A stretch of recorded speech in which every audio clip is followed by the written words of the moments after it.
So the State of Play just ended, and Sony went ahead and announced that they are going to have another State of Play coming this Wednesday on February 6th, and it's going to be all about Final Fantasy VII Rebirth. And while it has not been confirmed yet, I'm starting to feel like, man, that shadow drop of the demo is likely going to be happening here.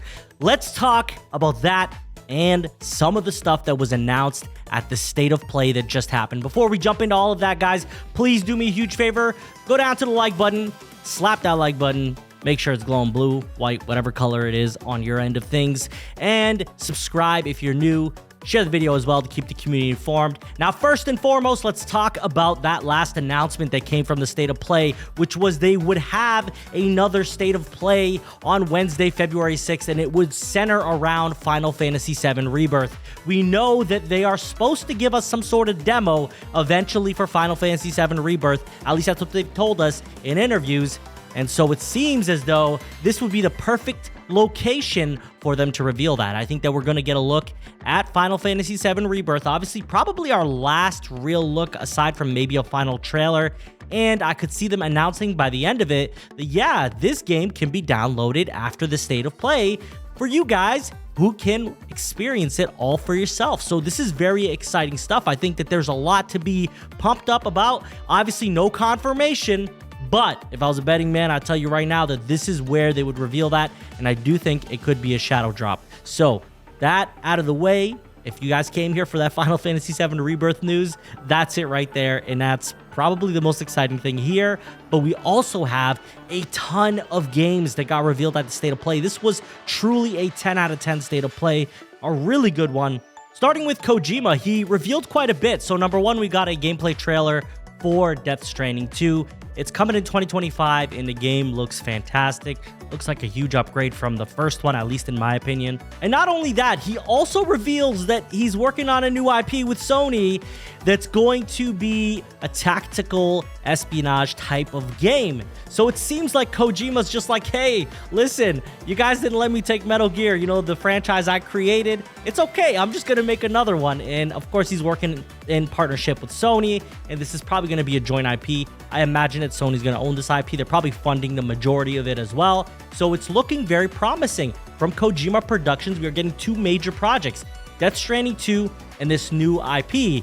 He said after Death Stranding 2 is done, real work will start on the new IP. So I imagine that we probably won't hear about this for quite some time, maybe in the near future, you know, 2026, 2027, we get some sort of teaser, but this is definitely pretty far out. As far as Death Stranding 2 goes, it doesn't surprise me that we are getting it in 2025. It definitely wasn't this year. Kojima's got a lot on his plate, so it makes sense that 2025 was looking like the date. Moving on, we've got Ballistic Moon working on Until Dawn. They announced that it's coming for PS5 and PC. It's going to be refreshed, everything, you know, you'd expect from I'm going to call it a remaster. I don't know if I'd call it a whole remake, but it looks like they've just enhanced the game for the modern platforms. No official release date on that just yet, but that game is coming as well. We also got a new look at Rise of the Ronin, another PlayStation exclusive. Guys, you're going to notice a pattern here. There's going to be a lot of PlayStation exclusives. We got a new look at Rise of the Ronin.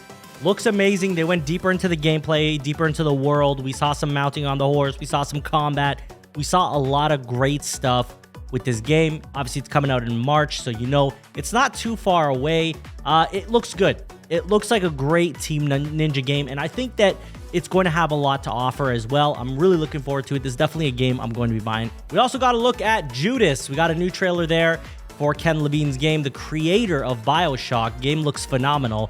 This didn't get a release date, unfortunately, but it is currently in development for PS5 and other platforms as well, PC and Xbox Series. It's unfortunate we didn't get a window at the very least, but it's okay. At least we got another look at the game. I imagine it's going to take some time, but when we do see it, I'm sure it'll be well worth the wait. Now, Konami came through and gave Sony 2 Silent Hill games. So we've got Silent Hill: The Short Message, which is going to be a free-to-play game, and starting today, you can actually play it. And this is just one of the games that they have shown today at their State of Play. The game looks interesting. I definitely think you should check it out if you've got a PlayStation, especially because, well, it's free and it's going to give you an entrance into the world of Silent Hill. On top of that, they gave us Silent Hill 2 Remake, and they showed us some gameplay. They showed us some more footage. Looks really good. Unfortunately, no release date, but Sony has shown it as a 2024 game coming to PS5 in that one trailer. So they may just not be ready to give us an official release date, which means that 2024 is expected, but they're not sure exactly when in 2024. But the game looks good, and it's nice to see more Silent Hill. It's nice for us to get this IP back out and about. And obviously, as expected, the leaks about the short message ended up being true. We also got a release date and a deeper dive on Stellar Blade, which looks phenomenal. The game looks really, really good. They've really polished it up. Gameplay looks good. Everything about it is definitely a game that interests me personally.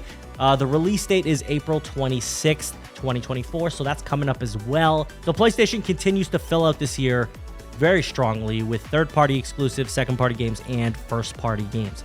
Everything's looking great. They also showed us Dragon's Dogma 2, a trailer for that. Game looks phenomenal. I mean, who was on the fence already about that? We've seen so much greatness of that game that I'm already convinced on that one, but it was nice to see more of that game as well. We had Sonic X Shadow Generations getting announced as well. It says autumn 2024, so later this year, but I imagine we'll see a lot more of that game before we actually get that release date or before that game comes out. So if you are loving Sonic and the Sonic content, believe me, there's going to be way more of this coming. I don't know if I'll cover everything in detail, but I'll definitely cover it if it's associated with any major events. But yeah, so there's Sonic X Shadow Generations getting announced as well. And we also did get a few looks at, Helldivers 2, Foam Stars, Legendary Tales, which was revealed for PlayStation VR 2, Metro Awakening VR, Zenless Zone Zero, which is from Hoyoverse, and it's their newest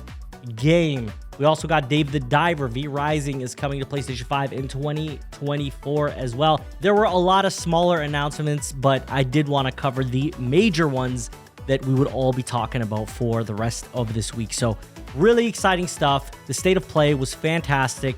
10 out of 10 showing. They really blew us away with everything that they showed here. Please let me know in the comments which announcement here excited you the most. As always, if you enjoyed the video, hit the like button. If you did not enjoy the video, hit the dislike button. Subscribe if you're new, and share the video to keep the community informed. I thank y'all for watching. Take care.